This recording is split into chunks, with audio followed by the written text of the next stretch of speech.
بسم اللہ الرحمن الرحیم اذهب الی فرعون، جا طرف فرعون کے. فرعون لقب ہے، نام نہیں.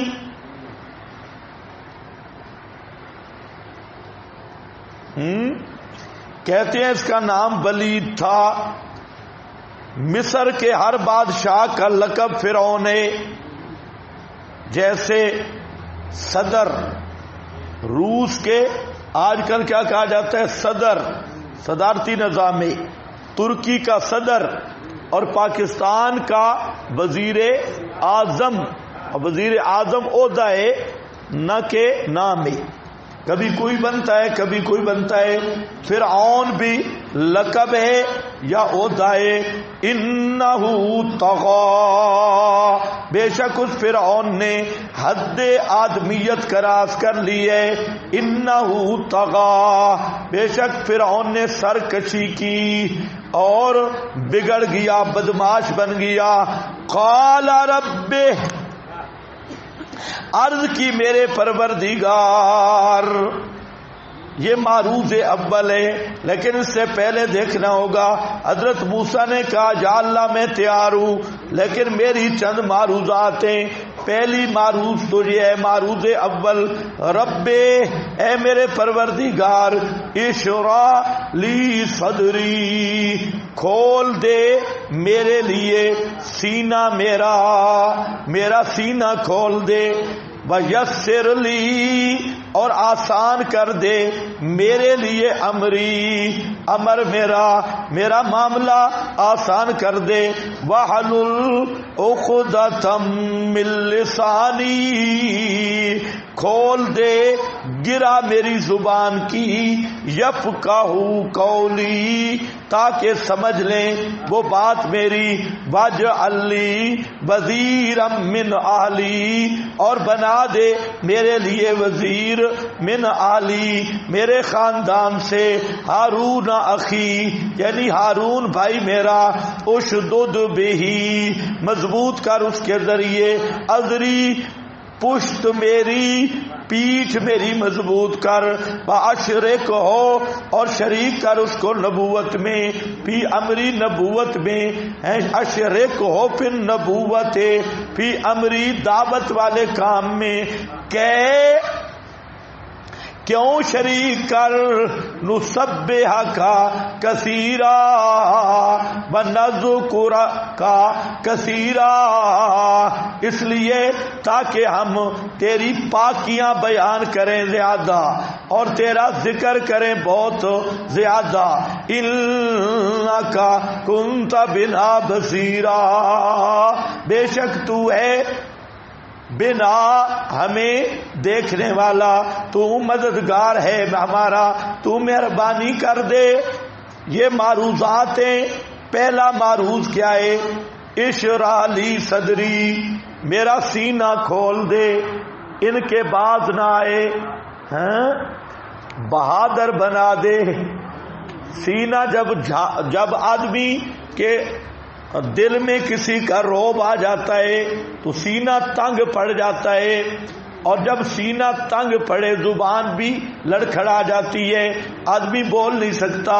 تو حضرت موسیٰ کہتے ہیں یا اللہ میرا سینہ کھول دے، تاکہ کھلے سینے یعنی بہادری عطا کر دے، جرت عطا کر دے، شرح صدر عطا کر دے کہ بوجہ تبلیغ یا تکذیب کے ان کے باز نہ ہو. وہ جتنے بھی بک بک کرتے رہیں تو میرا سینہ تنگ نہ ہو. ویسر لی، معروض دو میں، یا اللہ میرا مشن آسان کر دے. بوجہ رفع موانے اور جمع اسباب کے.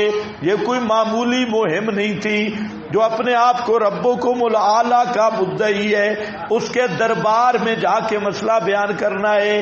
اس لیے کہتے ہیں ہر مبلغ کو یہ دعا کرنی چاہیے، یسر لی امری واحلل عقدۃ من لسانی، اور کھول دے گرا میری زبان کی. اس کا کیا معنی ہے عقدہ؟ حضرت شیخ نے بڑا عجیب معنی کیا. حضرت شیخ القرآن فرماتے ہیں اے اللہ میرا جھاکا لا دے. جھاکا سمجھتے ہو؟ جھاکا اتار دے. ہیں جو بڑوں کے سامنے بولنے سے جھجکتا ہے آدمی، وہ جھجک اتار دے. میرا جھاکا لا دے تاکہ میں جب بیان کروں تو فر بیان کروں، کہیں جھجک پیدا نہ ہو جائے. جھجک سمجھتے ہو کہ نہیں؟ اور جن کو پشتو آتی ہے وہ بولو پشتو میں. تم نے کوئی اور بولا ہے. خیر، جھاکا لا دے، میری جھجک دور کر دے. وَحْلُلْ عُقْدَةً مِّن لِّسَانِي یفقہوا قولی، وہ میری بات کو سمجھ سکیں.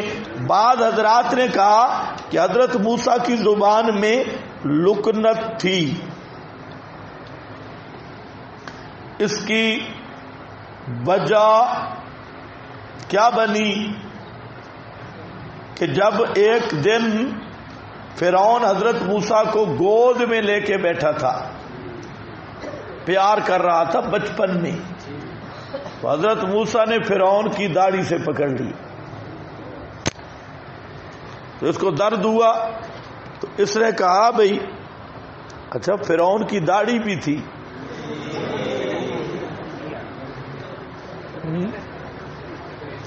اور تمہارے حکمرانوں کی تو مونچھیں بھی نہیں ہیں.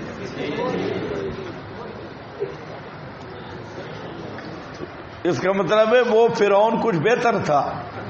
داڑھی کو شکل تو انسانوں والی بنائی ہوئی تھی، اور یہ نہ سر پہ بال اکثر کے، نہ مونچھوں کے، نہ داڑھی. یہ کون ہے جی؟ کلین شیب. کلین شیب. اور تم سے تو فرعون بہتر ہے کہ اس نے داڑھی رکھی ہوئی تھی.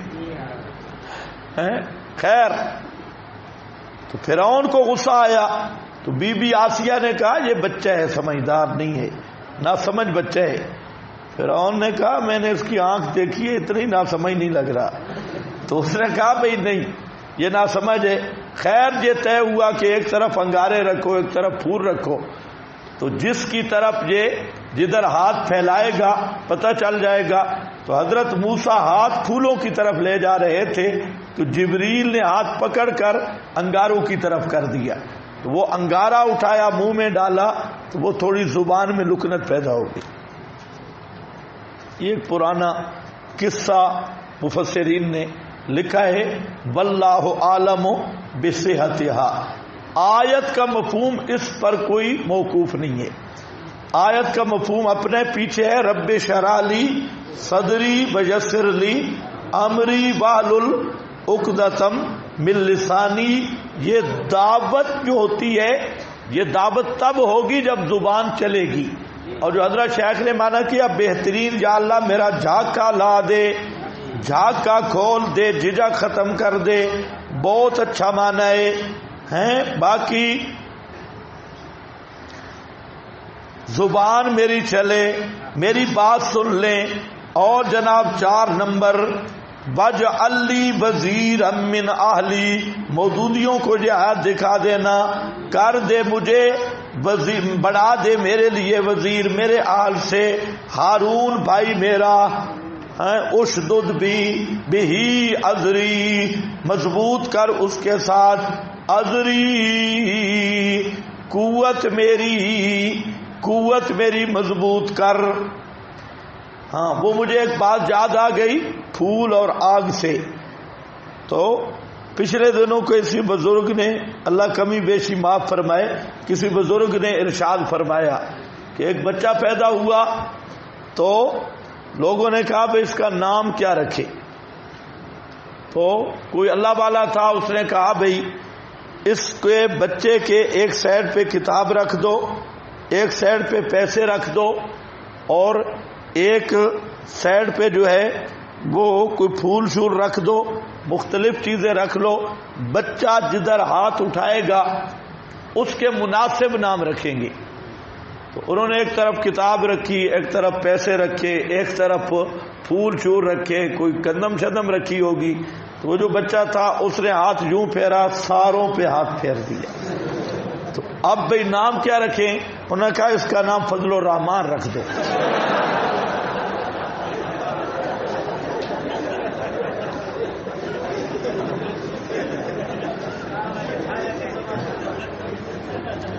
الذمۃ علی من روا واشرکہ فی امری، اس کو شریک کر دے میرے نبوت دے کر میری دعوت والے معاملہ میں.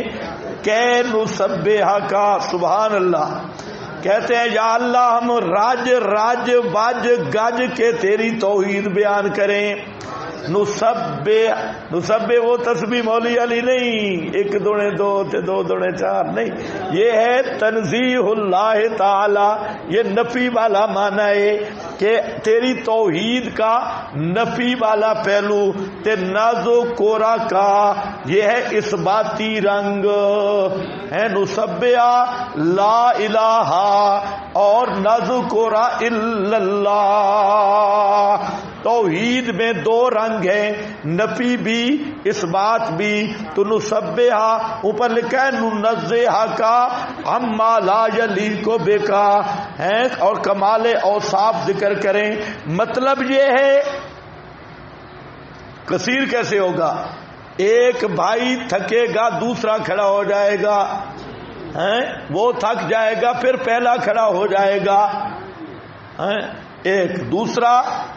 ایک جب کھڑا ہوگا دوسرے مقام پہ یصدقنی یا اللہ میں جاؤں گا مسئلہ بیان کروں گا، سارے فرعونی بگڑ جائیں گے، ساری فرعون کی اسمبلی بگڑ جائے گی، اور وہ کہیں گے جھوٹ ہے جھوٹ ہے جھوٹ ہے. پیچھے ہارون کھڑا ہوگا اور ہارون کہے گا واہ میرا بھائی واہ، بے حق کے تو نے حق بیان کیا. یصدقنی آگے سارے تکذیب کرنے والے ہوں گے، اور میرا بھائی میری پیٹھ ٹھپے گا اور کہے گا واہ بھیا واہ، واہ موسیٰ واہ، کمال کر دیا تو نے. تو یصدقنی اس طرح کہ نسبحہ کا کثیرا و نذکرہ کا کثیرا، یہ ہوتا ہے اخلاص. آج تو ایک جگہ پہ مولوی بیٹھے مسئلہ بیان کرنے والا تو اردا گرد والے پرانے قابضین کو تکلیف شروع ہو جاتی ہے. لیکن حضرت موسیٰ دائی خود مانگ کے لے جا رہا ہے، یا اللہ مجھے دعوت دینی ہے، میرا بھائی اس کو نبوت بھی دے اور کار نبوت میں شریک بھی کر، نبوت میں بھی کار نبوت میں بھی شریک کر. یہ ہوتا ہے اخلاص. مولانا احمد علی لاہوری رحمت اللہ تعالی علیہ وہ لاہور میں سب سے پہلے آئے مسئلہ توحید بیان کرنے کے لیے. وہ بھی مولانا عبید اللہ صاحب سندھی وغیرہ ان کے شاگرد تھے. تو مولانا احمد علی صاحب شیراں والا باغ، شیراں والا گیٹ، وہاں مسئلہ شروع کیا. تو انہیں کسی نے بتایا کہ فلاں عالم صاحب بھی جو مواحد ہیں وہ بھی لاہور میں آئے ہیں. تو احمد علی لاہوری اتنے خوش ہوئے، کہتے ہیں یا اللہ تیرا شکر ہے، پہلے احمد علی اکیلے کو گالیاں پڑتی تھی، اب وہ بھی میرے ساتھ شریک ہوگا، اس کو بھی لوگ گالیاں دیں گے.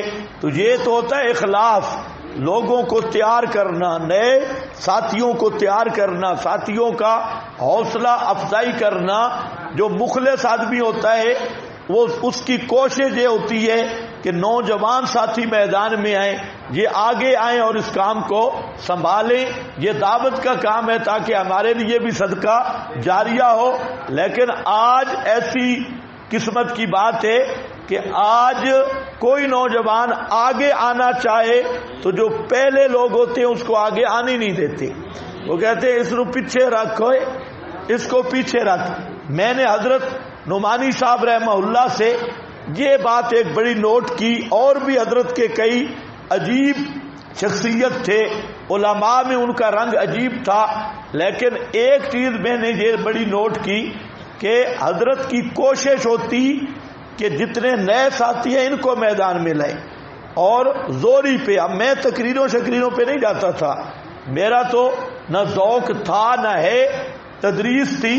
اور موقوفن علیہ تک سب اسباق میرے پاس تھے، صرف قرات الراشدہ کے لیے اور زاد الطالبین وغیرہ کچھ چند کتابوں کے لیے ایک مدرس ساتھ تھا، تو باقی سب اسباق خود پڑھاتا، نہ میرا ذوق۔ حضرت نعمانی صاحب نے زوری زبری مجھے ادھر نکالا، ورنہ بالکل میں تو چاہتے ہی نہیں تھا کہ کوئی تقریریں ہوں، کوئی ادھر ادھر، نہ ذوق تھا نہ ہے۔ اب بھی کوئی مجبوری ہو تو کام پھر جانا پڑتا ہے، ورنہ بالکل تقریروں والا میرا مزاج بھی نہیں اور ذوق بالکل نہیں۔ اور یہ ایک چیز ہے، یہ آپ اپنے اندر پیدا کرو، ساتھیوں کا حوصلہ بڑھاؤ، اور جو نئے ساتھی ہیں ان کو میدان میں لاؤ۔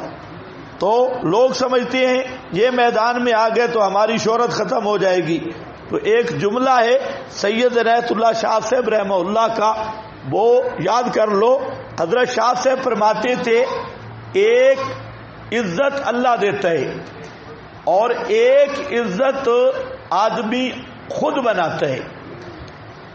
جو عزت اپنی بنی ہوئی ہو نا تو اس کے زوال کا خطرہ رہتا ہے، ہر وقت کوڑ کباڑ اور جھوٹ سنا سنا کے اردا گرد، تو وہ عارضی ہوتی ہے، ہر وقت مارے سے زوال میں ہوتی ہے، اور جو عزت اللہ دیتا ہے اس کو زوال نہیں لگتا، وہ عزت اور بڑھتی ہے۔ تو یہ ایک جذبہ ہو آپ میں کہ جتنے نئے نوجوان ساتھی ہیں ان کو تیار کرو، اور ان کی بجائے یہ کہ وہ کوئی غلطی کریں تو آپ ان کی حوصلہ شکنی کرو، نہیں، ان کو سمجھاؤ بھی صحیح اور ان کو میدان میں لاؤ بھی صحیح۔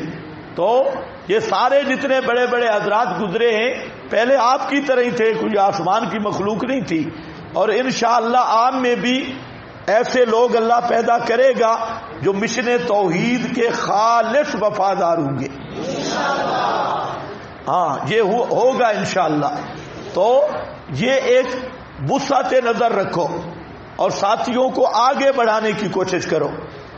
ہمیں کئی مولوی کہتے ہیں یار یہ ساری باتیں آپ طالب علموں کو بتا دیتا ہے، میں نے کہا کچھ قبر میں لے جانی ہے، کہتے نہیں اس طرح نہیں ہوتا، پھر یہ وہ ہاں یہ، تو میں نے کہا کوئی مسئلہ نہیں، ہاں ہم بتا بھی دیں نا کوئی مسئلہ نہیں بنتا، بلکہ ثواب زیادہ ہوگا۔ دیکھو حضرت موسیٰ علیہ السلام خوش ہو گئے اور مانگ رہے ہیں خوشی کے ساتھ کہ نسبحک کثیرا ونذکرک کثیرا انک کنت بنا بصیرا۔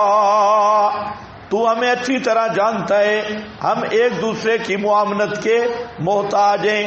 اللہ نے فرمایا تحقیق دیا گیا تو موسیٰ ہے کیا مطالبہ اپنا، تیرا مطالبہ پورا ہو گیا، یعنی تیری دعا قبول ہو گئی،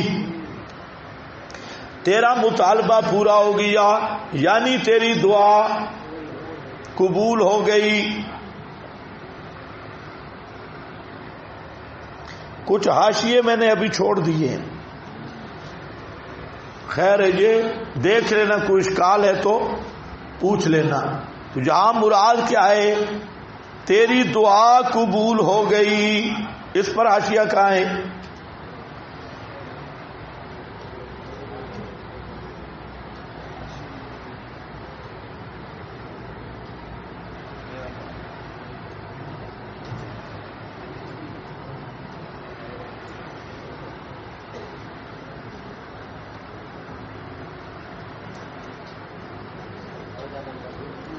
ہاں بھائی، تو آپ کی دعا قبول ہو گئی، یعنی جو آپ نے مانگا وہ اللہ تعالی نے آپ کو دے دیا۔ بَلَقَدْ مَنَنَّا، اور یہ کوئی نئی بات نہیں۔ وَآخِرُ دَعْوَانَا الْحَمْدُلِلَّہ۔